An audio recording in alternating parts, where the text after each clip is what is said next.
أبا عبد الله يا أبا عبد الله. بسم الله الرحمن الرحيم. بسم الله الرحمن الرحيم. بسم الله الرحمن الرحيم. ربنا تقبل منا انك انت السميع العليم. صلوات پڑھے محمد وآل محمد.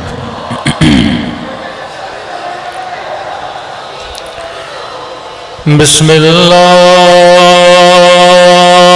الرحمن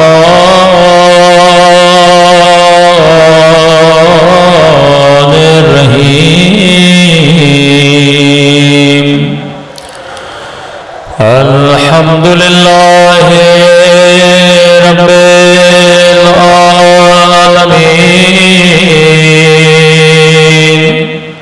الحمد للہ كما هو أهله. الصلاة والسلام على سيد المرسلين وخاتم النبيين أبي القاسم محمد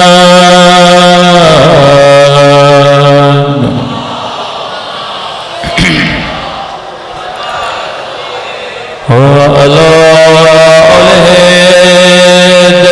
الطيبين الطاهرين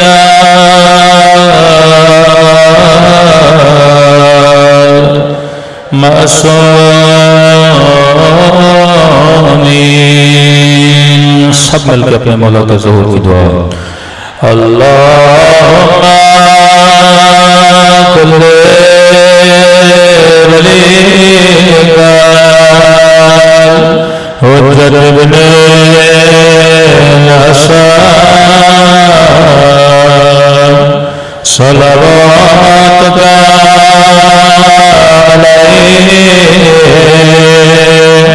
وعلى آبائه في هذه الساعة وفي كل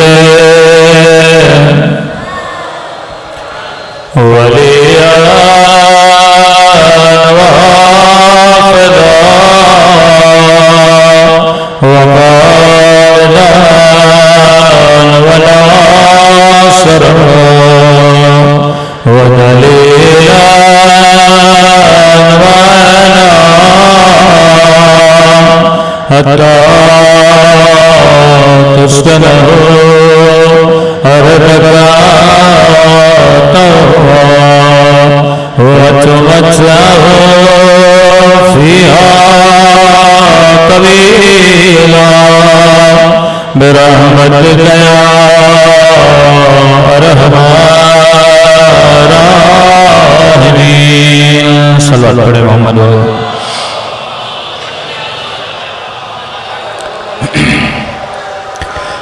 بسم اللہ الرحمن الرحیم.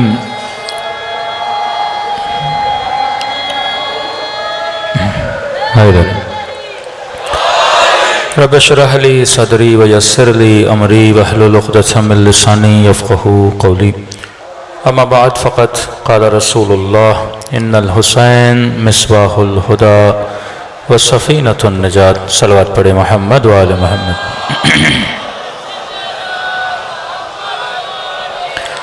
مسلسل آپ کی خدمت میں عرض کر رہے ہیں کہ کربلا ایک تحریک، ایک تہذیب، ایک ریولیشن، ایک ثقافت کا نام ہے.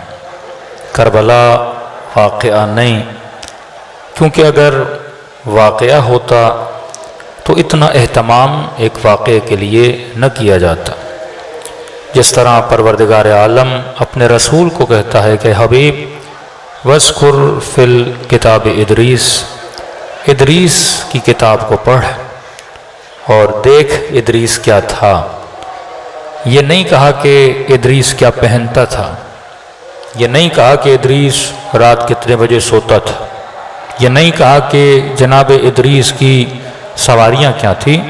فرمایا حبیب دیکھ، وَاذْكُرْ فِي الْكِتَابِ مُوسیٰ، ادریس کا ذکر کر، اِنَّهُ كَانَ صِدِّيقًا، ادریس میرے سچے بندوں میں سے تھا۔ تو جب کوئی قصہ سنایا جاتا ہے وہ اس لیے سنایا جاتا ہے تاکہ اس قصے سے قومیں کچھ سیکھیں۔ یہ ممبر، یہ لاؤڈ، یہ لوگوں کا آنا، اس کا ہدف ہے کہ لوگوں کو مہذب بنایا جائے۔ کسی جوان نے کہا مولانا ایک مجلس میں گئے، ہمیں بڑا مزہ آیا۔ میں نے کہا مجلسیں مزے کے لیے نہیں ہوتی، مزہ وقتی ہوتا ہے، آپ کو 10 منٹ آئے گا، 1 گھنٹہ آئے گا، اگلے دن آپ کو یاد بھی نہیں ہوگا۔ اس لیے چوتھے امام فرماتے ہیں جس بھی محفل اور مجلس میں جاؤ، رات کو جب بستر پہ سو یہ سوچو کہ اس مجلس سے مجھے ملا کیا۔ اگر وہ تمہارے وجود میں تبدیلی لا رہی ہے تو یہ تمہارے لیے مفید ہے۔ جب تم دنیا کے لیے اتنے حریص ہو، کوئی ایسا بزنس نہیں کرتے جس میں نقصان ہو، کوئی ایسی ڈیل نہیں کرتے جس میں نقصان ہو، کسی ایسے محلے میں دکان نہیں کھولتے جہاں پہ تمہاری بکتی نہ ہو، کہاں جاتے ہو جہاں تجھے نفع ہو، تو اللہ کہتا ہے یہی نگاہ اپنی آخرت کے لیے کیوں نہیں رکھتا؟ یہی نگاہ اپنے وقت کے لیے آخرت کے لیے کیوں نہیں رکھتا کہ ایسی نماز پڑھوں جس میں فائدہ ہو، ایسا روزہ رکھوں جس میں فائدہ ہو، اپنا 1 گھنٹہ وہاں پہ صرف کروں جہاں سے مجھے کچھ ملے اور میرے وجود میں تبدیلی آئے۔ تبھی فرمایا کہ بعض لوگ جن کی سزا بہت پروردگار عالم کے ہاں زیادہ ہے کہ کسی نے ایک ذاکر کو خواب میں دیکھا، کہتا میں نے کیا دیکھا، حالانکہ ذاکر امام حسین تھا لیکن کیا دیکھا، اس کی زبان کو کیڑے کاٹ رہے ہیں۔ اور جب وہ ذاکر سے پوچھا کہ تیرا حال یہ کیوں ہے، وہ کہنے لگا کہ میں لوگوں کو تھوڑا زیادہ رلانے کے لیے مصائب جھوٹے پڑھتا تھا، تھوڑی واہ زیادہ حاصل کرنے کے لیے اپنی ملاوٹ کی باتیں کرتا تھا، جس کی پروردگار عالم نے مجھے یہ سزا دی۔ اب المیہ یہ ہے کہ جو ممبر جس کی ذمہ داری تھی قوم کو مہذب بنائے، یہ ممبر بڑا خطرناک ہے، یہ لاؤڈ اسپیکر بڑا خطرناک ہے۔ قومیں جاہل بھی بنتی ہیں تو اس کے ساتھ، قومیں عالم بھی بنتی ہیں تو اس کے ساتھ۔ اہل شام کے ممبر جب شامیوں کو ملے وہ سب مبغض امیر المومنین بن گئے، اور یہی ممبر علی ابن ابی طالب کے پاس آیا تو کوئی سلمان بنا، کوئی میسم بنا، کوئی مالک اشتر بنا۔ تبھی فرمایا بڑی سختی ہے انسان کی سلیکشن میں کہ آپ ممبر پہ بٹھا کس کو رہے ہو، واقعاً کسی ایسے بندے کو بٹھا رہے ہو جو حق اہل بیت اور کلام اہل بیت کو کیا کرے، ادا کرے۔ اگر کوئی ناخلف بندہ ممبر پر آ گیا وہ ہو سکتا ہے کہ لوگوں کو لڑا دے، مسلمانوں کو لڑا دے، اتحاد کی فضا کو ختم کر دے، کیونکہ آپ کا ایک جملہ آگ لگا سکتا ہے، آپ کا ایک لفظ لوگوں کے دلوں میں غلط چیزوں کو پیدا کر سکتا ہے۔ ہاں ایک ہی لفظ تھا نا، علیاذ باللہ کے شیعہ واجب القتل ہیں، کتنے نوجوان قتل ہو گئے۔ ایک ہی غلط بات کرنے سے معاشرے تباہ و برباد ہو جاتے ہیں۔ تو لہٰذا یہ ذمہ داری ہے کہ انسان دیکھے، کیونکہ واقعاً وہ پاکستان ہو یا کہیں اور ہو، جتنے فسادات ہوتے ہیں اسی ممبر کے ذریعے سے ہوتے ہیں۔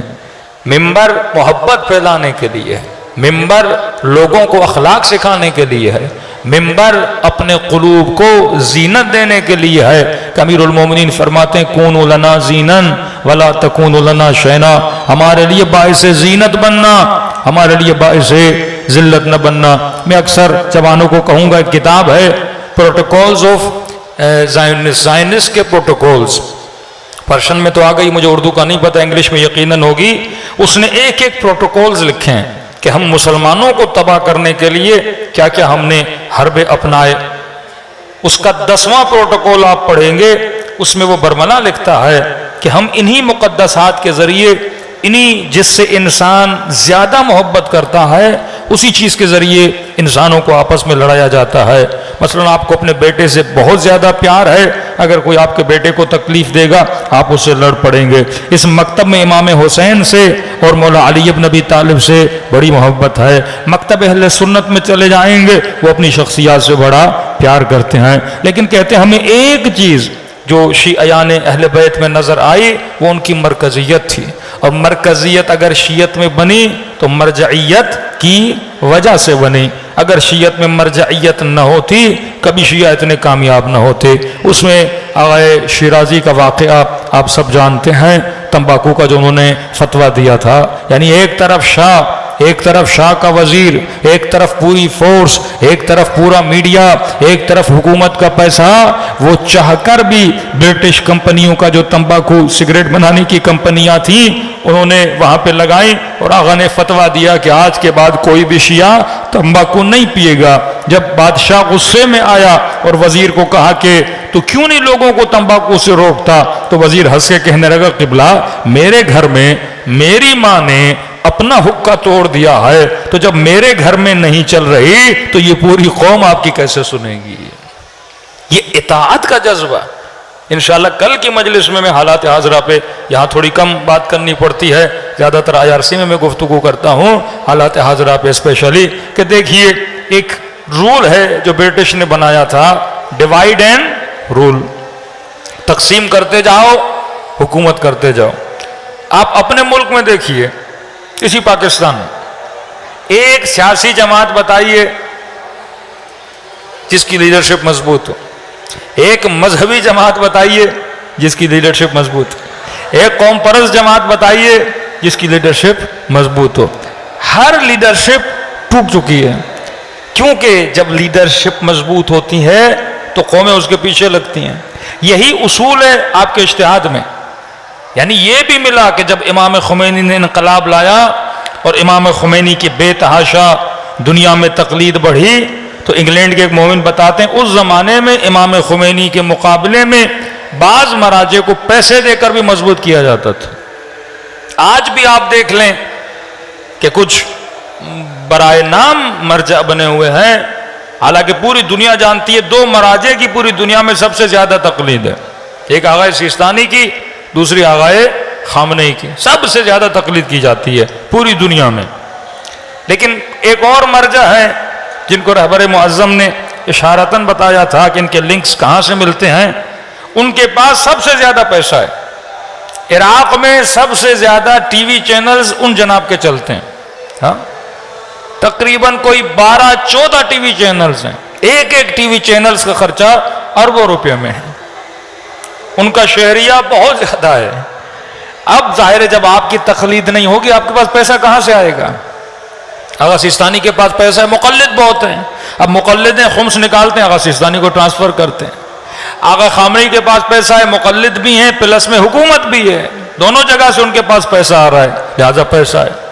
لیکن مثلاً کل کوئی نیا آدمی مرجعیت کا اعلان کرے, اس کے پاس کروڑوں اربوں روپے ہوں, تو آپ 5 منٹ کے لیے سوچو گے تو صحیح نا یہ پیسہ کہاں سے آ رہا ہے. تو کبھی کبھی طاغوت دوسرے کو کمزور کرنے کے لیے اس کے مقابلے میں کسی اور کو پیسے دے کے مضبوط بھی کرتا ہے.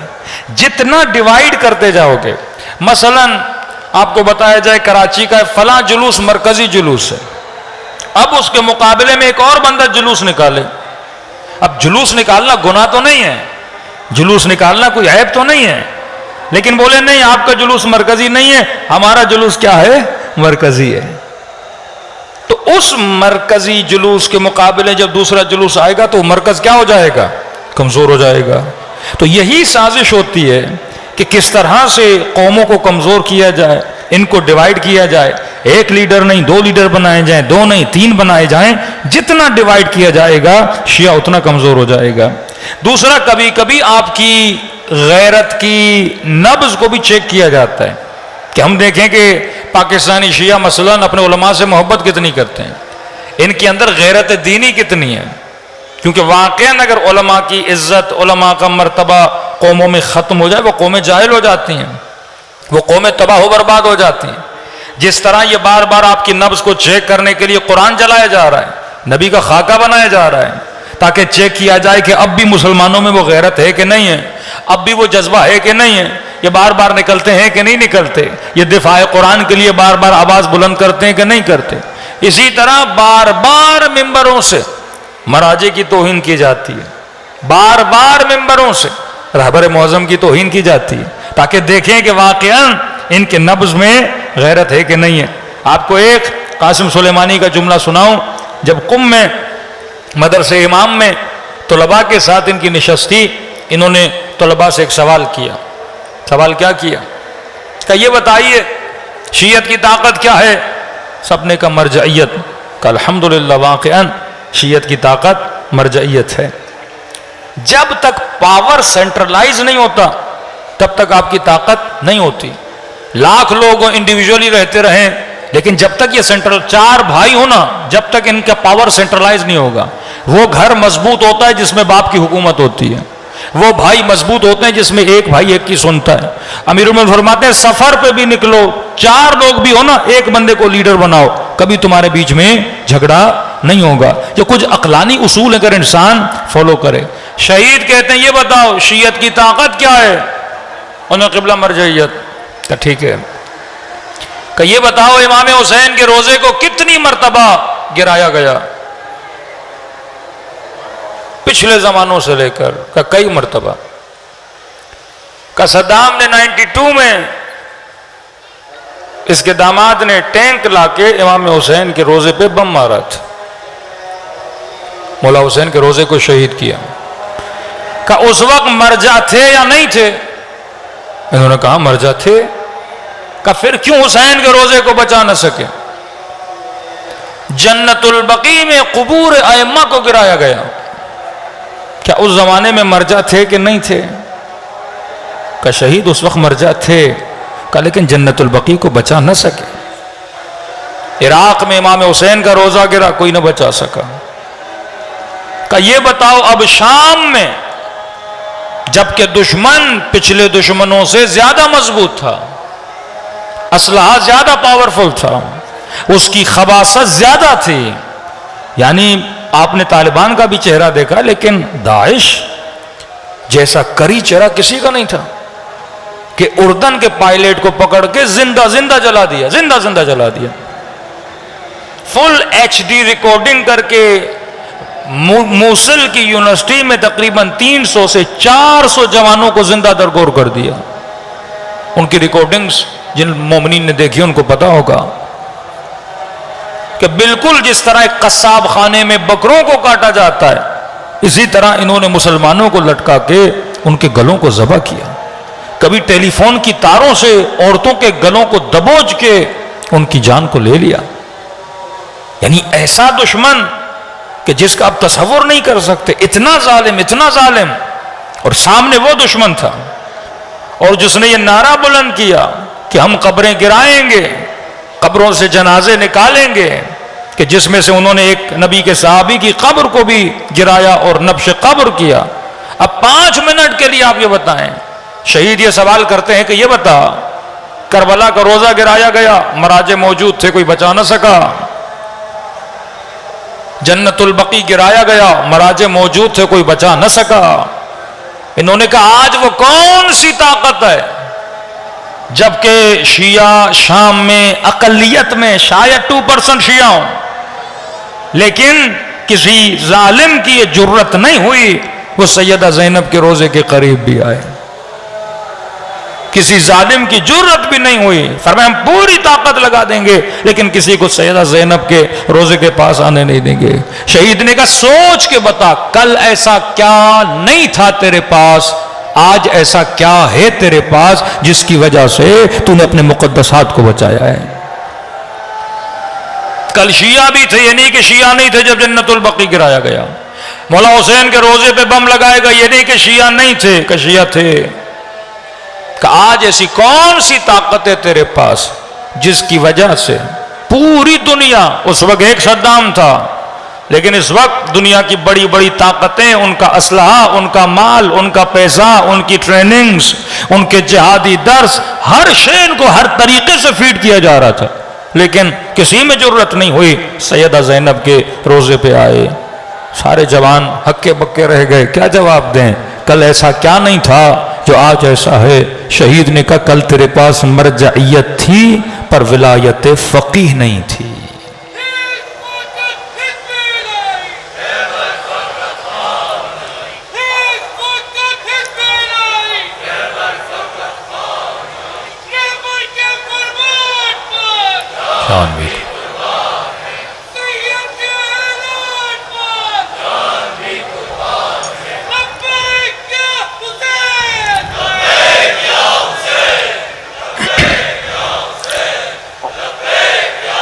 کل تیرے پاس مرجعیت تھی پر تیرے پاس ایک فقیہ کی حکومت نہیں تھی. یہ حکومت کا پاور ہے جس سے لبنان بچا. یہ حکومت کا پاور ہے جس سے سیدہ زینب کا روزہ بچا. ایک طرف پورے عرب کی حکومتیں بشار کو گرانے کے لیے, آج اسی بشار سے ملنے کے لیے ترستے ہیں کہ بشار آ جائے. ہاں یہ جیت نہیں ہے تو کیا ہے؟ کہ یہ طاقت ہے ایک فقیہ کی حکومت کی. جب ایک عادل حکمران تخت حکومت پہ بیٹھتا ہے پھر وہ شیطان کی ہوس کو بجھانے کے لیے حکومت نہیں کرتا, وہ خدا کو راضی کرنے کے لیے حکومت کرتا ہے. یہ ایک عقلانی تقاضا ہے. پاکستان کا آرٹیکل 6 کیا کہتا ہے؟ حاکم کون ہونا چاہیے؟ عادل, جھوٹ نہ بولنے والا, سچا, کرپشن نہ کرنے والا. لیکن یہ اور بات ہے, ہم قانون بناتے ہیں کچھ ہیں, کرتے کچھ ہیں. لیکن جب قانون بنایا جا رہا تھا تو ہر عقل مند بندہ یہی کہے گا کہ چور کو میں تخت حکومت میں نہیں بٹھاؤں گا. تو فرمایا کل تیرے پاس فقیہ کی حکومت نہیں تھی. اب عراق میں عملاً فقیہ کی حکومت نہیں ہے, لیکن عراق میں بھی مورلی فقیہ کی حکومت ہے. ایک ہوتا ہے عملی طور پہ کسی فقیہ کو حاکم بنا کے رکھنا قانوناً, ایک ہوتا نہیں مورلی. جیسے امام خمینی نے انقلاب لایا تو قانوناً امام خمینی ولی فقیہ نہیں تھے, لیکن مورلی ولی فقیہ تھے. تو اصل طاقت مورل طاقت ہوتی ہے. اخلاقاً ایک فتویٰ دیا تھا آغا سیستانی نے کہ جب کاظمین کی حدود میں داعش داخل ہو گیا, 2 دن میں 40,000 فوجی بھاگ کے چلے گئے. ایک فتویٰ تھا جہاد کا. جب ان کے پاس شہید گئے اور شہید نے آغا سیستانی کے پاس بیٹھ کے ان کو انفارم کیا کہ قبلہ کربلا کے اطراف میں جتنے بھی گھر ہیں وہاں پہ داعش والے آ چکے ہیں اور یہ پلان ہے کہ 40 کے زائر آئیں گے, ان پہ اٹیک کیا جائے گا. اگر ان کو ہم باہر نہیں نکالتے تو بہت بڑا حادثہ ہو جاتا. آغا سیستانی نے فتویٰ دیا اس وقت. فقیہ کی جب حکومت وہ مورلی ہو یا لیگلی ہو, دونوں طریقے سے, تو امت کو فائدہ ہوتا ہے. جب لیڈرشپیں مضبوط ہوتی ہیں, اب یہی کوشش کی جا رہی ہے احترام کو گرایا جائے. یہ پرانا برٹش ایجنسیز کا ایک پرانا حربہ تھا کہ اگر کسی کا احترام گرانا ہے تو مورلی اس پہ الزامات لگاؤ. یہ جو پڑھے لکھے نوجوان ہیں جو یونیورسٹیز میں پڑھتے ہیں, تھوڑا بہت میڈیا کو اسٹڈی کرتے ہیں, ان کو یہ باتیں سمجھ میں آنی چاہیے. دیکھیے پاکستان میں کسی لیڈر کو گرانا ہو, سب سے پہلے اٹیک کون سا ہوتا ہے؟ مورلی اٹیک ہوتا ہے. اخلاقیات, audio leaks, video leaks, picture leaks, سب کچھ کیا جاتا ہے. کیونکہ مورلی جب بندہ آپ کے دل میں گندا ہو گیا تو آپ کا احترام اس کا نہیں کرتے. یہی کام انہوں نے تہران میں شروع کیا. تہران میں ہر دوسرا ٹیکسی ڈرائیور جب آپ بیٹھیں گے وہ ولی فقیہ کو برا بلا کہتا تھا. اب ایک بندہ جذبہ ولایت فقیہ رکھتا ہے, مانتا بھی ہے, ایک بار گالی سنے گا, غصے میں آئے گا, 2 بار سنے گا, تاکہ وہ احترام کیا ہو جائے؟ ختم ہو جائے. یہ جتنے لطیفے مولویوں پہ بنائے گئے یہ برٹش نے بنائے تھے, کیونکہ اس خطے میں علماء کی بڑی عزت تھی. تو لہذا کا اتنے لطیفے بناؤ, اتنے لطیفے بناؤ کہ جب مولوی کا نام آئے تو انسان کے ذہن میں جوک آئے, احترام نہ آئے. پھر سب سے زیادہ کچھ علماء کو کرپٹ کیا گیا, پھر ان کو اتنا ان کی پبلسٹی کی گئی کہ پاکستان میں 100 ریپ ہوں, ان کو اتنی کوریج نہیں ملتی. لیکن خدا نخواستہ کوئی بد سیرت, بد فعل مولوی کوئی بدکاری کر دے, اس کو اتنا اچھالتے ہیں کہ لوگوں کے ذہن سے دین کی عزت اور دین کا احترام کیا ہو جائے؟ ختم ہو جائے. کبھی لطیفے بنائے جاتے ہیں، کبھی کہانیاں بنائی جاتی ہیں، کبھی ایسے لوز کیریکٹر لائے جاتے ہیں تاکہ لوگوں کے دلوں سے احترام ختم ہو جائے. امیر شام عمرو عاص نے مشورہ دیا کہ کبھی بھی ہو سکتا ہے یہ لوگ تجھے چھوڑ دیں اور علی کے پاس چلے جائیں. یہ تیرے پاس اس لیے کیونکہ تیرے پاس مال ہے، تیرے پاس دولت ہے. کہ کیا کریں؟ پورے شام کے لوگوں کو بلایا اور ان کے بچوں کو چھوٹی چھوٹی بکریاں دیں، دے کے چھوڑ دیں. 2 مہینہ 3 مہینہ 4 مہینہ جب ان بچوں نے بکریوں کو رکھا، بکریوں کے ساتھ کھیلنے لگے تو چھوٹا بچہ ہے نا، اس کو بکری سے بہت زیادہ پیار ہو جاتا ہے. پھر اچانک کچھ لوگوں کو ان کے دروازے پہ بھیجا اور بچے سے بکری چھین کے بچے کے سامنے بکری کو ذبح کیا. اور جب بچہ رونے لگا کہ میری بکری کو ذبح کیوں کر رہے ہو، کس نے کہا، تم ہو کون، کہاں سے آئے ہو، کیوں ذبح کر رہے ہو؟ کہا ہمیں علی نے بھیجا ہے. بچپن سے اہل شام کے دل میں علی ابن ابی طالب کا بغض بٹھا دیا. یہ ٹیکنیکس ہوتی ہیں. یہ جو توہین آج کل مراجع کی ممبروں سے کی جا رہی ہے، یہ امتحان ہے شیعوں کا کہ آپ کی غیرت کتنی ہے. غیرت کو آزمایا جاتا ہے. اتنے شیعہ ہیں پنجاب میں، 6-7 سال میں پنجاب پڑھتا رہا ہوں، ہر دوسرے ممبر پہ ایک شخص آتا ہے توہین کرتا ہے. اب توہین کم سے شروع ہوتی ہے اور زیادہ پہ ختم ہوتی ہے. یہ نیچر ہے. آپ آج 1 گالی دو گے، کل 10 بھی دو گے. آج تھوڑا حرام کھاؤ گے، کل زیادہ بھی کھاؤ گے. آج تھوڑا گناہ کرو گے، کل شیطان ابتدا تھوڑے سے کرواتا ہے لیکن چھوڑتا تھوڑے پہ نہیں ہے، وہ زیادہ تک تمہیں لے جاتا ہے. علماء کی توہین، پھر انبیاء کی توہین، پھر گفتگو غلو. کہ وہ کلپ آپ سب کے سامنے آ چکا ہوگا کہ جس میں یہ بولے کہ سارے انبیاء حضرت عباس کے در کے فقیر ہیں، لیاذ باللہ. کہ انسان اتنا آگے نکل جائے کہ اللہ کی حدود کو بھی بھول جائے. تو وہ قومیں کبھی ہدایت نہیں پاتی جن کا ہاتھ اپنی امت کے علماء کے ہاتھوں میں نہیں ہوتا. اور آپ خدا کا شکر کریں، پورے عالم اسلام میں ایسی صالح لیڈرشپ دکھائی ہے جو شیعوں کے پاس ہے. پورے عالم اسلام میں اپنے کسی بھی مسلم بھائی جب آپ کی آفس میں بیٹھے نا، بولے یار ایک لیڈر کا نام لو، ایک لیڈر کا نام لو. پورے عالم اسلام میں اپنے ایک لیڈر کا نام لو. نہیں لے سکتے وہ لیڈروں کا نام، ہے ہی نہیں. اپنے ایک لیڈر کا نام لو جو وقت یزید کے مقابلے میں کھڑا ہوتا ہو. ایک کا نام لو جس نے اپنی قوم کو یہ شعور دیا ہو، بہادری کا شعور، شجاعت کا شعور، یہ سوچ بھی دی ہو کہ تم حکومت بنا سکتے ہو. کب سوچتی مسلمانوں کو؟ آپ قائد اعظم کو کیوں اتنا اپریشیٹ کرتے ہیں؟ کیونکہ سوچ ہی نہیں تھی کہ مسلم بھی کوئی ملک بنا سکتا ہے. تمام تر شیعہ امام خمینی کو اپریشیٹ کیوں کی؟ کیونکہ سوچ ہی نہیں تھی کہ واقعاً کوئی شیعہ حکومت بنا سکتا ہے ایران میں. کہتے تھے اکثریت میں بابا تم ہو، کیوں نہیں بنا سکتے ہو؟ اس وقت کے مراجع باز امام خمینی کا مذاق اڑاتے تھے کہ کہاں لوگوں کو لے جا رہا ہے. مشہور ترین مرجع آغا شریعت مدار، سب سے زیادہ جن کے شاگرد مجلس پڑھنے جاتے تھے، منع کرتے تھے اپنے طلباء کو کہ منبر پہ جا کے شاہ کے خلاف باتیں نہ کرنا، حکومت کے خلاف باتیں نہ کرنا، ذکر حسین رک جائے گا.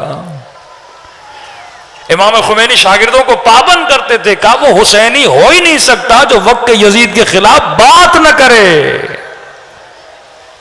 آغا خامنہئی جیسے شاگرد، مطہری جیسے شاگرد،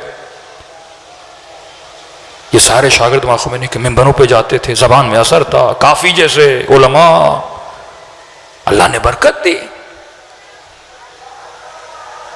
کوئی کانسیپٹ، کوئی تصور کر سکتا ہے کہ ایران میں جب بس رکے، جب ٹرین رکے، نماز کے ٹائم پہ ٹرین روکی جائے؟ یہ حکومت اسلامی تھی کہ پابند ہے وہاں ایران کی ٹرین میں جب اذان کا وقت ہو تو ٹرین کو روکنا پڑے. تو ایک خمینی نے پوری قوم کو نمازی بنا دیا. کئی ایسے معاملات ہیں جب تک حکومت مسلمانوں کے پاس یا آپ کے پاس نہ ہو تو آپ کچھ نہیں کر سکتے نا. اگر یہ انگریزوں کی حکومت ہوتی, اگر یہاں مثلا غیر کی حکومت ہوتی, اپنے قوانین چلاتے نا. وہاں شیعہ ہو سنی ہو عزت کی زندگی گزار رہے ہیں, فخر سے ان کا سر بلند ہے. احساس سے ذلت نہیں ہے کہ کوئی دشمن ہمیں ٹوکے گا, ہمیں حکم دے گا, ہمیں آرڈر دے گا. نہیں, آزاد خارجہ پالیسی. کوئی سوچ بھی نہیں سکتا تھا کہ یزید سے لڑے گا. یہ حسین نے فکر دی, پہلے سوچو گے پھر اس کام کو عمل میں لاؤ گے. لیکن ممبروں سے توہین کرنا, یہ بھی ایک ہر سال کرنا, یہ نہیں کہ ایک سال ہو, ہر سال ممبر سے توہین کرنا, علماء کی توہین کرنا, اس میں واقعاً اہل کراچی کو بیدار ہونا چاہیے. اچھا, دوسری ٹیکنیک جو اپنائی گئی, میں نے چند سال پہلے بتایا تھا, کچھ کیونکہ عوام عوامے کا احترام کرتی ہے, ٹھیک ہے, اب عوامے کے احترام کو کم کرنے کے لیے بھی ایک دوسری سازش رچی گئی کہ ایسے نااہل ترین لوگ جو دین شناس نہیں ہیں, جن کا اخلاق نہیں ہے, جن کی رفتار, جن کا حلیہ, جن کی گفتگو مہذب نہیں ہے, ان کے سروں پہ انہوں نے عوامے رکھ دیے. بھائی آپ جنا کے رکھ کر بھی تو تب کر سکتے تھے نا مجلس, جب آپ کا اسٹائل پورا وہی ہے, جب آپ کی گفتگو پوری تنزیہ گفتگو ہے, تو امامہ کیوں رکھا؟ جبکہ ممبر پہ جا کے سب سے زیادہ توہین کس کی کرتے ہیں؟ امامے کی کرتے ہیں, اور سر پہ امامہ بھی پڑا ہوا ہے. انٹیریئر سندھ میں گروہ بنا تھا ولایت کے نام سے, آپ نے دیکھا ہوگا کہ شہباز قلندر کے روزے پہ جا کے ولایت فقیہ پہ برملا لعنتیں بھیج رہے تھے مجتہدین پہ, اور ساتھ کون کھڑا ہے؟ ایک مولوی کھڑا ہے ان کے ساتھ. اب یہ بھی ٹیکنیک ہے کہ ایسے امامے والے لوگ لاؤ, کیونکہ ان کی نگاہ میں کہتے امامے کو ٹائر کا نام دیتے. ہاں, یہ مذاقیں پنجاب میں اڑتی ہیں, کہتے ہیں یہ ٹائر والے ہیں. توہین کرنا, جس طرح ایک زمانہ آیا تھا داڑھی کی توہین کی جاتی تھی, کہتے تھے اگر داڑھی اسلام کی نشانی ہے تو بکرے کی بھی تو داڑھی ہوتی ہے. ایسے ایسے جوہلا کہ چیزوں کی توہین کرو, نشانیوں کی توہین کرو, علماء کی توہین کرو. امام خمینی جب حکومت پہ آئے, فیضیہ کے مدرسے میں تقریر کر رہے تھے, طلباء کو خطاب کر کے کہنے لگے, شیعو تمہاری غیرت کو کیا ہوا ہے؟ ایک بندہ بے دینی پھیلا رہا ہے, لیکن یہ تو دیکھو اس کے سر پہ امامہ ہے کہ نہیں ہے. جو اسے کرنا ہے کرے, لیکن امامہ رکھ کے نہ کرے. یہ توہین امامہ ہے, یہ لباس امام زمانہ ہے, یہ لباس رسول گرامی صلی اللہ علیہ وآلہ وسلم ہے. تو قوم کو بیدار ہونا چاہیے. لیکن اب ہر بندہ یہ کہتا ہے میرا کیا جائے, جو ہوتا ہے ہوتا رہے. تو جب تک آپ کے یہاں سختی نہیں ہوگی یہ جری نہیں بنیں گے. یہ لوگ جرت اسی لیے کرتے ہیں کیونکہ عوام ری ایکشن نہیں دکھاتی. صلوات پڑھے محمد و آل محمد.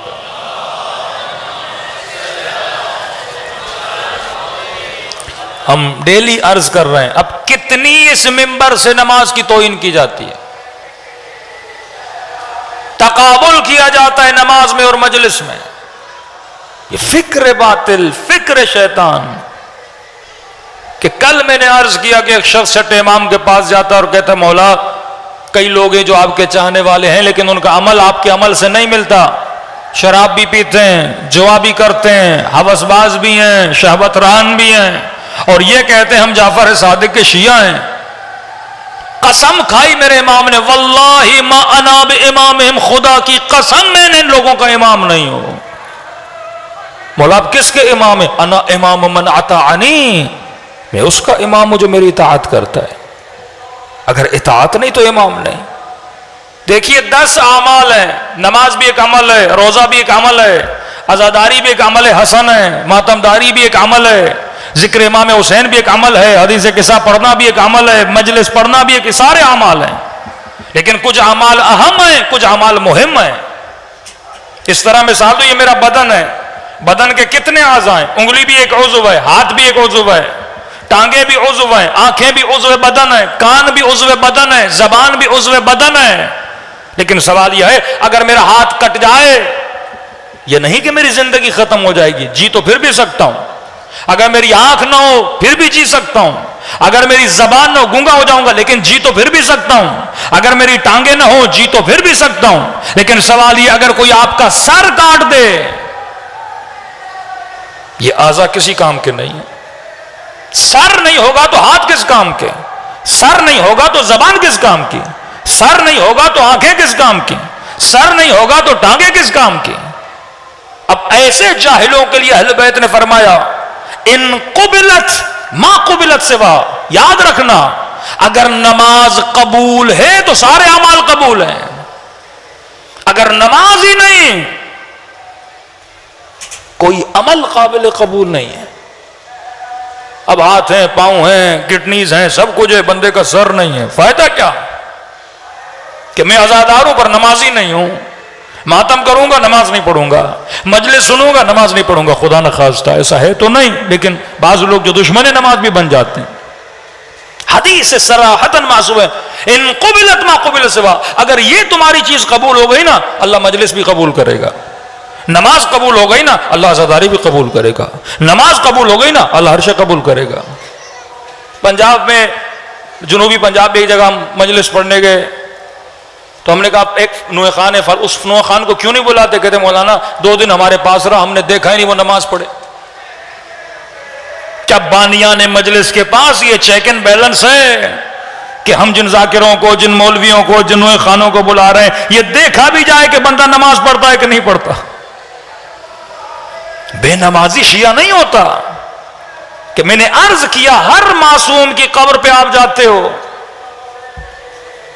مجھ جیسا گنہگار کھڑا ہو کہ یہ بولے کہ اشہد انک قد اقمت الصلاۃ، مولا میں گواہی دیتا ہوں کہ آپ نے نماز کو قائم کیا. بھائی میری اوقات کیا ہے میں حسین کی نماز کی گواہی دوں؟ لیکن حکم معصوم ہے، جو بھی جائے گا یہ گواہی ضرور دے گا. نہ زیارت وارث، نہ زیارت عاشورہ، نہ زیارت اربعین. کس معصوم کی زیارت ہے جس میں یہ 2 جملے نہ ہو؟ اشہد انک قد اقمت الصلاۃ وآتیت الزکاۃ وامرت بالمعروف. 3 چیزیں مولا میں گواہی دیتا ہوں، آپ نے نماز کو قائم کیا، آپ نے زکات دی، انفاق کیا، اور آپ نے امر بالمعروف کیا. کہ مولانا صاحب یہ امر بالمعروف کی گفتگو محراب سے کی جائے، ممبر سے نہ کی جائے. میں نے کہا بدبخت مجھے علی کی ایک مجلس دکھا جس میں امر بالمعروف نہ ہو. جتنی ممبروں پہ مولا علی کی تقریر ہیں، یہ نہج البلاغہ کیا ہے؟ تقاریر علی ابن ابی طالب ہے. خطبات امام حسین کیا ہے؟ تقاریر امام حسین ہے. چھٹے امام کی ممبر پہ جتنی تقریر اہل بیت کی ہیں ابتدا اس سے کرتے ہیں اوصیکم بتقوی اللہ، اوصیکم بتقوی اللہ. تقوی الہی اختیار کرو. دین کا مطلب یہی ہے کہ انسان اللہ کی تقوی اختیار کرے. 3 اصل اگر شیعوں میں نہ ہو، اقامہ صلاۃ، انفاق، زکات سے مراد خمس، نفقہ، صدقہ، یتیم پروری، غریب پروری، بیوگان کی پروری، تیسرا امر بالمعروف اور نہی عن المنکر. یہ وہ 3 کام ہیں جو اہل بیت نے کیے. جہاں جاتے تھے دیکھتے تھے کوئی مومن غریب تو نہیں ہے، اس کی مدد کرو. پتہ چلتا تھا فلاں بندہ حکومت جبر کی طرف سے گورنر لگائے، خط لکھتے تھے تمہاری نوکری اس ظالم کے پاس تب قابل قبول ہے جب تو ہمارے چاہنے والوں کی مدد کرے گا، ورنہ تیری نوکری، تیری کمائی سب کچھ حرام ہے. اگر تو نظام ظلم میں نوکری بھی کر رہا ہے اس شرط پہ حلال ہے کہ ہمارے شیعوں کی کیا کرے؟ مدد کرے. تو کا بعض اعمال سر کی حیثیت رکھتے ہیں. اگر سر نہیں، بدن کسی کام کا نہیں. نماز کی حیثیت سر کی ہے. معصوم کا فرمان ہے نا، کسی مولوی کا فرمان تو نہیں. ان قبلت ما قبل سوا. اب یہ کہیں کہ امام حسین کربلا میں آواز دے رہے ہیں حل من ناصر ینصرنا، ہے کوئی حسین کی مدد کرنے والا؟ اللہم انصر من نصرہ واخذل من خذلہ. اے خدا مدد کر اس کی جو اہل بیت کی مدد کرے، ذلیل کر اس کو جو اہل بیت کے رتبے کو گرائے. 5 منٹ سوچو آپ کیسے مدد کرو گے امام زمانہ کی؟ اصلاً مولا کو میرے مدد کی ضرورت ہے. خدا قرآن میں کہتا ہے من انصاری اللہ، کون ہے جو اللہ کی مدد کرے؟ خدایا ہم تیری مدد کیسے کریں؟ ان اللہ علی کل شیء قدیر، تو ہر شے پہ قادر ہے. نہ میرا علم علی جیسا، نہ میری شجاعت علی جیسی، کیسے مدد کروں؟ امیر المؤمنین مجھ جیسا گنہگار آپ کی مدد کیسے کر سکتا ہے؟ علی فرماتے ہیں اعینونی بالصبر والورع والتقوی. اگر علی کی مدد کرنی ہے تو تقوی کے ذریعے علی کی مدد کرو. اگر علی کی مدد کرنی ہے عفت کے ساتھ علی کی مدد کرو. اگر علی کی مدد کرنی ہے حیا کے ساتھ علی کی مدد کرو. اپنے بچوں کے لیے ہر بندہ پیسہ بناتا ہے, اپنا گھر ہر کوئی بناتا ہے. کسی اور کے لیے تو نے گھر بنایا کہ نہیں؟ تو دیندار ہے, معاشرہ دیندار ہے کہ نہیں؟ اتنی سخت آیتیں ہیں قرآن میں اسپیشلی مالدار لوگوں کے لیے, بزنس مین طبقے کے لیے. سوشل حالات کو صحیح کرنا سب سے بڑی ذمہ داری مالدار طبقے کی ہے. قرآن کہتا ہے الذی جمع مالہ عددہ, میں انہیں جہنم کی ایندھن بنا دوں گا جو مال پہ مال بناتے گئے اور تعدد مال پہ لگاتے رہے اور امت کا نہ سوچا. آپ کے تو مولانا بچوں کو ایجوکیشن میں آگے بڑھانا ہے, ایجوکیٹڈ نسل چاہیے, شیعہ ایجوکیٹڈ ہونا چاہیے. میں نے اس دن عرض کیا یہ جتنے علوم ہیں یہ ہنر ہیں, انجینئرنگ, سائنس, فزکس, یہ ہنر ہے. بلڈنگ بنانا کیسا ہے, انسان کو آپریشن کیسے کرنا ہے, اصل علم علم النفس ہے. 17 قسمیں پروردگار عالم قرآن میں کہتا ہے والشمس وضحاها والقمر اذا تلاها والنهار اذا جلاها والليل اذا يغشاها والسماء وما بناها. آخر میں کہتا ہے قد افلح من زکاها, کامیاب وہ ہے, سورج کی قسم, چاند کی قسم, زمین کی قسم, آسمان کی قسم, کون کامیاب ہے پروردگارا؟ جس نے اپنے نفس کا تزکیہ کیا. تو بیٹا ڈاکٹر بنا لے پر تزکیہ نہ کیا ہوا ہو, یہ ڈاکٹر کس کام کا؟ بیٹی انجینئر بن جائے پر تزکیہ نہ ہو, یہ کس کام کی؟ اب تزکیہ کہاں ہوگا؟ مہد علم میں تزکیہ ہوگا. اللہ کا اصول ہے, یاد رکھیے, جہاں مکس گیدرنگ ہوگی, جہاں مرد اور عورت ملیں گے وہاں گناہ ہوگا. یونیورسٹیاں مہد گناہ ہیں, مہد گناہ. یونیورسٹی بنائی کیوں گئی؟ یہ جوان اتنی شوق سے یونیورسٹی جاتا کیوں؟ ایک مال کی لالچ, دوسرا شہوت کی خاطر جاتا ہے. جوان لڑکیاں ہوتی ہیں, دوستیاں ہوتی ہیں, گناہ ہوتا ہے. اور خدا کا اصول ہے جہاں مرد عورت مکس ہوں گے ہو ہی نہیں سکتا کہ گناہ نہ ہو ہی نہیں سکتا کہ اس کی آنکھیں نجس نہ ہو. اب جب ہم نظام کی بات کرتے ہیں نا, نظام فقی کا کام ہوگا کہ ملک میں یونیورسٹیاں بھی وہ بنائے جو اسلام کے حساب سے ہوں. اسلام علم کا دشمن نہیں, اسلام جاب اور نوکری کا دشمن نہیں. کہتے عورتیں کام کریں لیکن کس ماحول میں؟ جہاں نامحرم نہ ہو. بیٹیاں پڑھیں کس ماحول میں؟ جہاں نامحرم نہ ہو. ابھی یہ بھاولپور یونیورسٹی کا واقعہ آپ کے سامنے آ چکا ہے, اس سے پہلے بھی آ چکے ہیں. 3,500 پتہ نہیں 4,500 بچیوں کے فوٹوز اور پکچرز اور گندی چیزیں اس بندے کے موبائل میں. ریٹائرڈ میجر ہے, ہیڈ آف دا یونیورسٹی ہے, نام بھی اسلامیہ. اب کیا آپ اپنے بچوں کو ایسے لوگوں, ایسے سرمایہ داروں کے یونیورسٹیوں کے حوالے کر دو گے جس کو اللہ نے پیسہ دیا ہے؟ اگر وہ قوم کے لیے ایک یونیورسٹی بنا سکتا ہے, لڑکوں کے لیے الگ بنائے, بچیوں کے لیے الگ بنائے, تاکہ ایک بہترین ماحول میں جا کے علم حاصل کریں. آج ڈاکٹروں کی کمی نہیں ہے, عادل ڈاکٹروں کی کمی ہے. انجینئرز کی کمی نہیں ہے, عادل انجینئرز کی کمی ہے. ڈی ایس پیز اور اے ایس پیز اور مختلف عہدے پہ آفیسرز کی کمی نہیں ہے, عادل آفیسرز نہیں ہیں. آج جو آفیسر کرپشن نہیں کرتا اسے عیب کی نگاہ سے دیکھا جاتا ہے کہ کرپشن نہیں کر رہا, یہ کیسا آفیسر ہے؟ رشوت نہیں لے رہا, یہ کیسا آفیسر ہے؟ ایف سی میں ایک ہمارا مومن گیا, کہتے مولانا میں تنگ آ گیا, اب سوچ رہا ہوں ریٹائرمنٹ لے لوں. میں نے کہا کیا ہوا؟ کہ جہاں جاتا ہوں کرپشن نہیں کرتا, میرا ٹرانسفر ہو جاتا ہے. سسٹم جب کرپٹ ہو جائے, اب سسٹم کو کون بچائے گا؟ عادل بچے نا. کمیشن میں جب تیرے بچے جائیں گے عدالت کے ساتھ, اے شیو کونوا لنا زینن ولا تکونوا لنا شینا, باعث زینت کہاں بنوں گا؟ اپنے گھر میں. باعث زینت کہاں بنوں گا؟ سولجر بازار میں. معاشرے میں باعث زینت بنو. اگر کوئی غیر دیکھے تو یہ کہے جب علی کا شیعہ ایسا ہے تو اس کا مولا علی کیسا ہوگا. جج بناؤ اپنے بچوں کو, جسٹس بناؤ اپنے بچوں کو. جب اس کرسی پر بیٹھیں تو کسی بھی حال میں معاملہ کرنے کے لیے تیار نہ ہو. میں چند دن پہلے گلگت گیا ہوا تھا، وہاں پہ ایک سیاسی فیصلہ آیا تو میں نے پوچھا اس جج نے یہ فیصلہ کیسے دیا؟ تو وہاں کے مولانا بتاتے، مولانا پچھلے دن شادی میں یہ جج ہمارے ساتھ تھا. میں نے کہا کل بھائی فیصلہ صحیح دینا. وہ کہنے لگا میں کانٹریکٹ پہ آیا ہوں، فیصلہ اگر صحیح دیا تو آگے کانٹریکٹ بڑھے گا ہی نہیں. بندہ ضمیر بیچ دیتا ہے نا اگر عدالت نہ ہو. قتل کے فیصلے لوگ معاف کروا دیتے ہیں رشوتیں چلا کے. تو معاشرے کو صلح سدھاریں گے.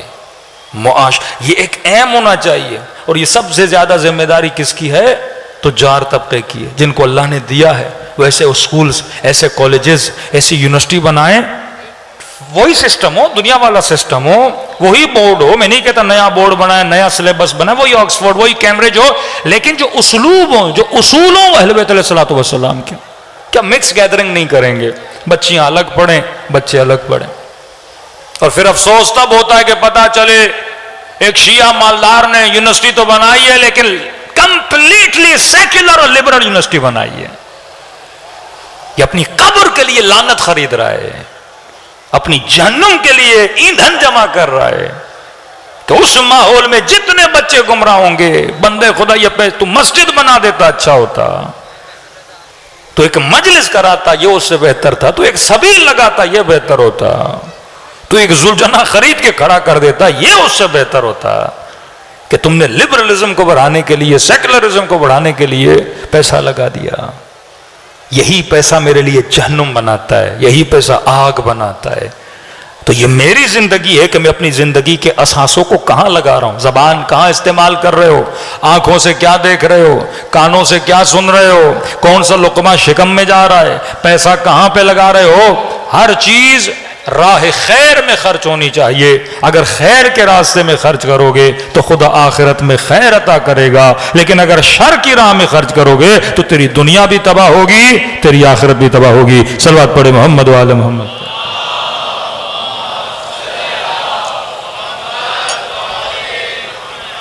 تو فرمایا ہر عمل کی ایک حیثیت ہوتی ہے. کچھ اعمال بے منزل آنکھ ہیں، بے منزل زبان ہیں، لیکن کچھ اعمال سر کی حیثیت رکھتے ہیں، جیسے نماز ہے. اسی طرح عقیدوں میں کچھ عقیدے سر کی منزلت رکھتے ہیں. فرما علی تیری مثال میرے سے ایسی ہے جیسے سر بدن پر ہو.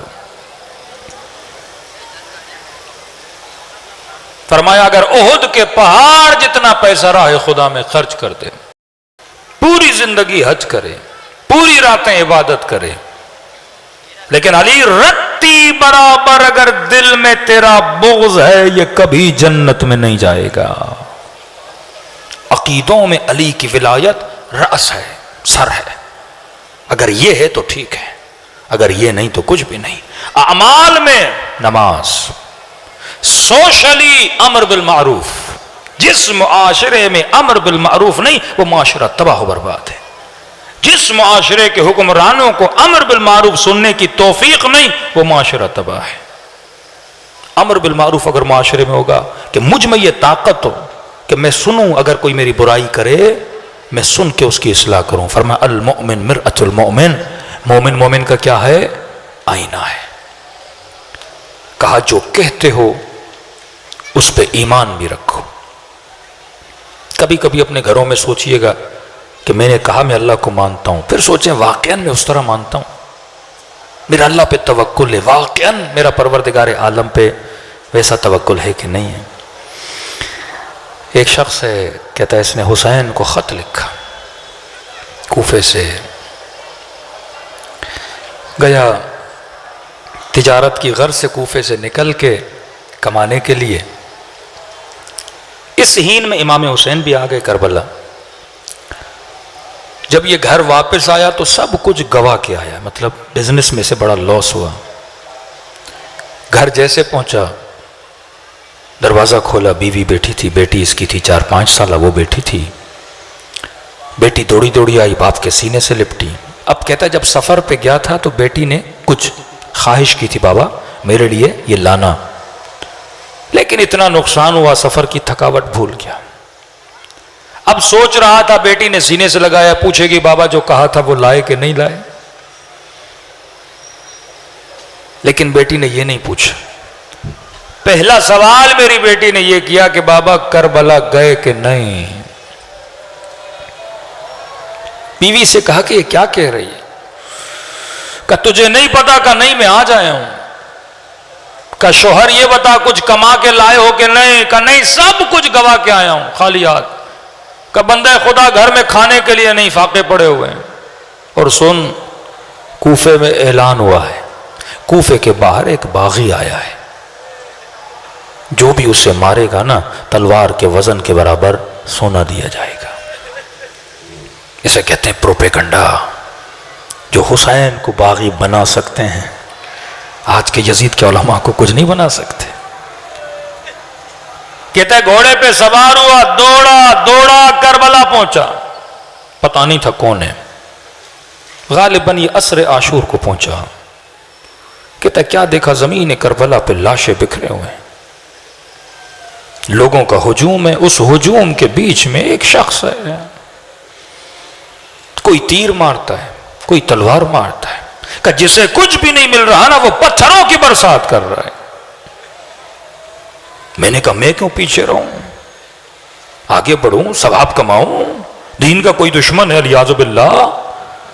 کہتا میں نے پتھر لیا اور جب میں مارنا چاہتا تھا نا, اس نے سر بلند کر کے مجھے دیکھنا شروع کیا. کہ جب غور سے دیکھا نا تو ماتھے پہ سجدوں کے نشان تھے, چہرہ نورانی تھا. میں نے کہا باغیوں کے چہرے ایسے نہیں ہوتے. 5 منٹ کے لیے رک جا اور سوچ کہیں تو کسی غلط کو تو نہیں مار رہا. آگے بڑھا. میں نے کہا السلام علیکہ ایھا الشیخ الکبیر, اے بوڑھے تجھ پر میرا سلام ہو. کہتا یہ کہنا تھا. اس نے کہا وعلیکہ السلام, تجھ پر بھی میرا سلام ہو, لیکن یہ تو بتا تو ہے کون جو آج مجھے سلام کر رہا ہے؟ میں نے کہا کیوں, کیا مسلمان کو سلام نہیں کرتا؟ کہا کرتا ہے, پر آج کسی نے مجھے مسلمان سمجھا نہیں ہے. تبھی امام زین العابدین فرماتے ہیں زیارت عاشورہ میں 100 مرتبہ میرے بابا کو سلام کیا کر. کسی نے پوچھا اتنے سلام کیوں کرے امام حسین کو؟ کہ عاشورہ کے دن ہمارا بابا ترس گیا تھا کہ کوئی آئے سلام کرے. میں نے کہا اے بوڑھے کون ہو؟ درد بھری آواز میں امام نے کہا عجیب ہو, خط بھی خود لکھتے ہو, پوچھ بھی رہے ہو میں کون ہوں. میں نے کہا کون سا خط؟ کہا تو نے حسین کو خط نہیں لکھا تھا. اب میں کہتا ہوں جواب 5 منٹ کے لیے سوچو, تیرے ہاتھ میں پتھر ہو اور جسے تو مار رہا ہے تجھے بعد میں پتا چلے یہ تیرا امام زمانہ ہے. بدن پہ کپ کپاہٹ طاری ہو گئی, قدموں پہ گرا, مولا واللہ مجھے نہیں پتا تھا آپ ہیں. فوراً کہتا ہے میں نے تلوار نکالی. میں نے کہا مولا جب تک زندہ ہوں آپ کا دفاع کروں گا. امام نے کہا جتنی جلدی ہو سکے کربلا سے باہر چلا جا. میں نے کہا مولا اس حال میں آپ کو دیکھوں اور آپ کو چھوڑ کے چلا جاؤں؟ کہا حکم امام کربلا سے جلدی نکل جاؤ, تیرا نام شہداء میں نہیں ہے. مولا اتنی جلدی کیا ہے؟ کہا ابھی میں آواز دوں گا حل من ناصر ینصرنا, اور جو سنے اور مدد نہ کرے وہ جہنمی بن جائے گا. میں نہیں چاہتا تو جہنمی بنے. کسی نے پوچھا حسین اتنا اصرار کیوں کر رہے تھے کہ یہ چلا جائے؟ کہ شاید امام حسین چاہتے ہو کوئی تو ہو کوفے میں جو زینب کی چادر کا بندوبست کرے, کوئی تو ہو چاہنے والا جو ان اسیروں کی قدر کرے. کہتا روتی ہوئی آنکھوں سے حکم امام تھا, میں حکم کا پابند تھا. کہتا ہے روتے ہوئے آگے بڑھنے لگا, تھوڑا ہی آگے بڑھا, پھر پیچھے سے آواز آئی ذرا میرے قریب تو آ. کہتا ہے خوشی خوشی دوڑا کہ شاید حسین نے اذن جہاد دیا. میں نے کہا جی میرے مولا اپنی جان آپ پہ قربان کرو. امام نے کہا اس لیے نہیں بلایا. راوی کہتا ہے حسین نے اپنی انگلیوں سے ایک انگوٹھی اتاری. خدا کی قسم مجھے نہیں پتا میرے آقا کی انگلیوں میں انگوٹھیاں کتنی تھیں. لیکن ایک انگوٹھی کے لیے تو ملتا ہے، اتر نہیں رہی تھی، ظالم نے انگلی کاٹ دی تھی۔ دوسری انگوٹھی یہ ہے جو امام نے اسے اتار کے دی، پریشان ہو کے کہنے لگا مولا یہ کس لیے دے رہے ہیں؟ امام نے فرمایا اب دیکھ، جب تو سفر پہ گیا تھا تیری بیٹی نے تجھ سے انگوٹھی مانگی تھی، خدا کی قسم تو بھی اپنے بچوں سے اتنا پیار نہیں کرتا جتنا حسین تیرے بچوں سے پیار کرتے ہیں۔ کہ تجھے یاد نہیں پر حسین کو یاد ہے۔ یہ انگوٹھی جا کے اپنی 4 سالہ بچی کو دینا، بس اتنا کہنا جسے تو مارنے گیا تھا وہ باغی نہیں تھا، وہ نمازی تھا۔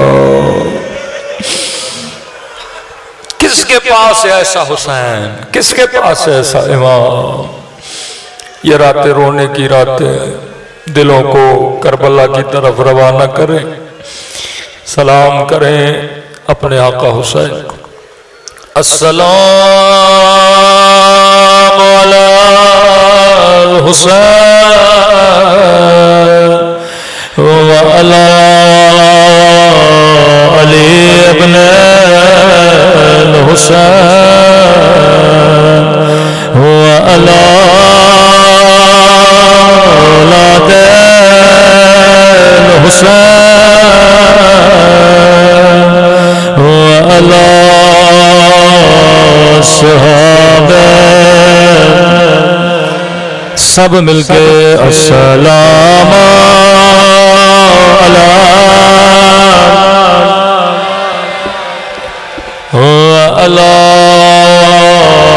علی ابن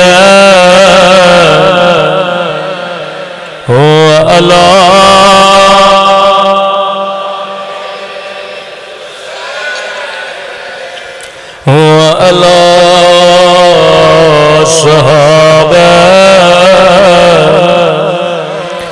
میرا سلام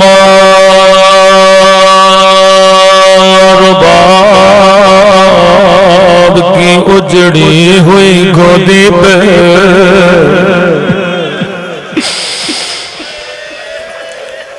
ماں اپنے چھوٹے چھوٹے بچوں سے بڑا پیار کرتی ہے۔ خدا کسی ماں کو یہ منظر نہ دکھائے جو رباب نے دیکھا۔ ننھے سے باب الحوائج کے مصائب پڑھنا چاہتا ہوں،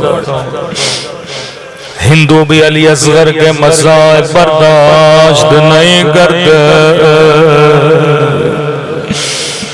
ایک مولا کا ظاہر کربلا گیا، کہتا میں نے روایت میں سنا تھا حسین نے اصغر کے بدن کو خیموں کے پیچھے دفن کیا تھا۔ خیام حسینی میں گیا، کہتا میں نے بڑا ڈھونڈا لیکن مجھے کہیں علی اصغر کی قبر نظر نہیں آئی۔ ایک خادم سے پوچھا کہاں ہے علی اصغر کی قبر؟ اس نے کہا مجھے بھی نہیں پتا۔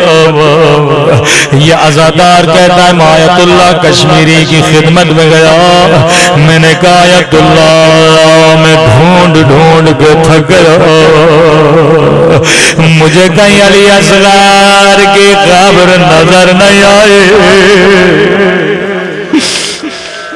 آغائے کشمیری کہتے ہیں مجھے بھی پتا نہیں، ایک رات کی مہلت شاید میں کل تجھے بتا سکوں۔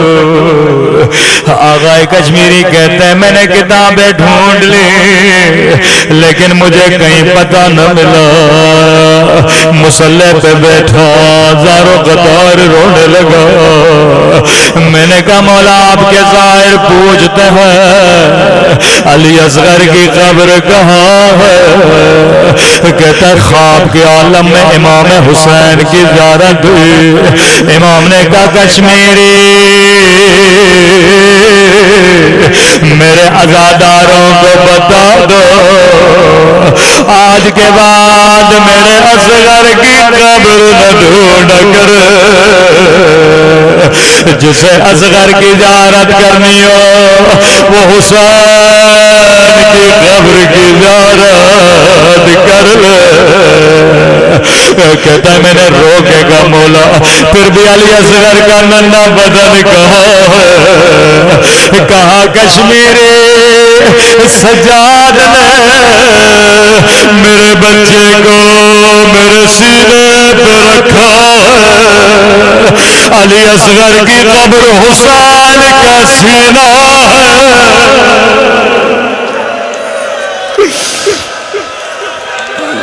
جس نے اصغر کی زیارت کرنی ہو وہ میرے سینے کی زیارت کر لے.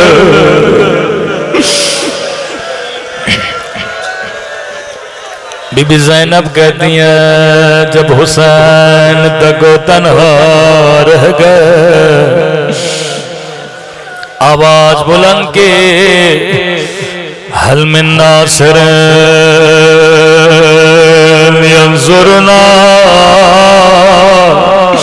ہے کوئی حسین کی مدد کرنے والا, ہے کوئی حرم رسول کا دفاع کرنے والا. مولا کاش مجمع کربلا میں ہوتا, زینب کی چادر الٹ دے,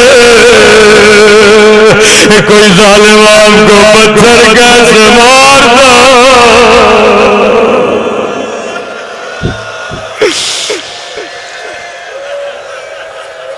رباب دوڑی دوڑے بی بی زینب کے پاس آئے. بی بی جب سے حسین نے آواز دی ہے حل من ناصر ینصرنا, اصغر کو جھولے میں چین نہیں ہے, میرے بچے نے خود کو جھولے سے گرا دیا. بی بی زینب نے کہا مولا حسین لگتا ہے بچے کو بڑی پیاس لگی ہے. مولا حسین خیمے میں آئے کہ رباب گھبراؤ نہیں, آواز تھوڑی بڑھا دے. سفید کپڑے میں علی اصغر کو لپٹنا شروع کیا. امام سجاد فرماتے حسین نے اصغر کو گود میں لیا, ابا کا دامن بچے کے سر پہ ڈالا. کہ مولا چہرہ کیوں چھپا رہے تھے, کہ کربلا میں گرمی پڑی تھی, ننھے بچے کی کھال بڑی نرم تھے, نہیں چاہتے تھے بچے کو تکلیف ہو. فوج اشکیانے کا حسین قرآن لائے ہیں. ایک مرتبہ بچے کو ہاتھوں پہ اٹھایا, کائے لشکر یزید اگر دشمنی ہے تو حسین سے ہے, میرے بچے نے تیرا کیا بگاڑا, وہ تیرے گھوڑے بھی پانی پی رہے ہیں لیکن میرا علی اصغر.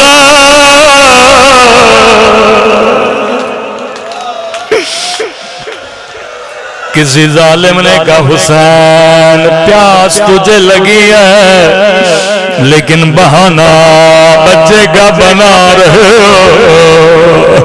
ایک مرتبہ علی اصغر کو اٹھایا, کہا علی اصغر حجت خدا کے بیٹے ہو, حجت تمام کرو. راوی کہتا ایک مرتبہ بچے نے اپنی خشک زبان نکالی,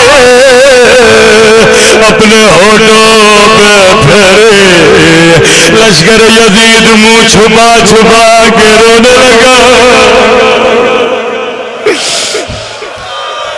شمر نے کہا ہرملا اقتا کلام الحسین, جلدی کر کام کو تمام کر, کہیں فوج میں انقلاب نہ آ جائے. لئی نے تیر اٹھایا, کمان میں ڈالے, نشانہ لیا لیکن ہاتھ لرزے. دوبارہ تیر مارنا چاہا، پھر ہاتھ لرز۔ ابن سعد نے کہا ارملا کیا حسین سے ڈرتے ہو یا علی اصغر سے ڈر رہے ہو؟ کہتا میں اصغر سے نہیں ڈرا، حسین سے نہیں ڈرا، لیکن جب تیر چلانا چاہتا ہوں ایک کالے مرغے سر پہ قرآن کہتی ہے ارملا میرے بچے نے تیرا کیا بگاڑا؟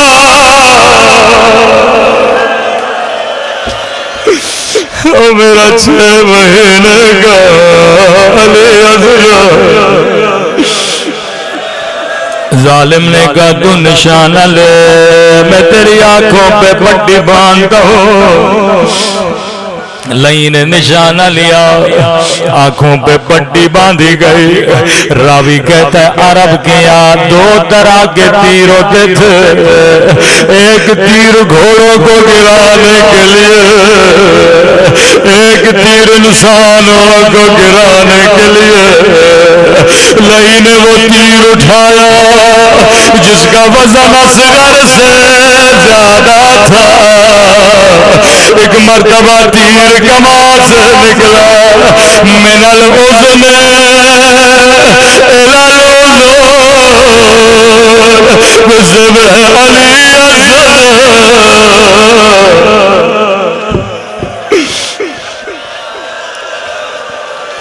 ایک مقتل کی میں نے عجیب روایت پڑھی، بچہ کپڑے میں لپٹا ہوا، راوی کہتا ہے جیسے تیر لگا حسین نے خنجر نکالا، جس کپڑے میں لپٹا تھا کپڑے کو پھاڑنا شروع کیا۔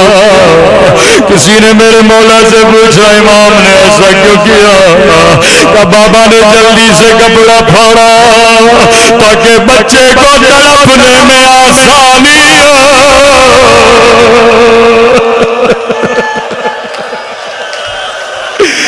میں قربان حسین تیری غربت میں۔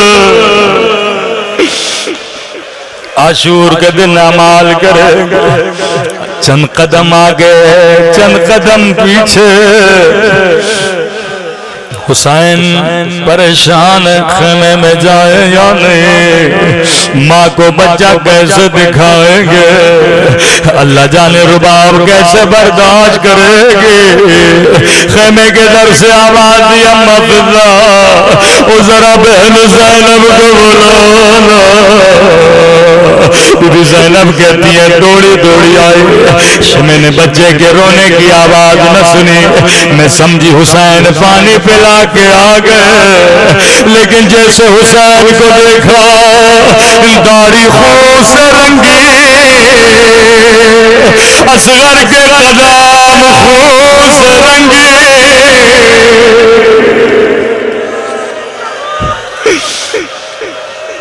اے کاش حسین کی حسرت۔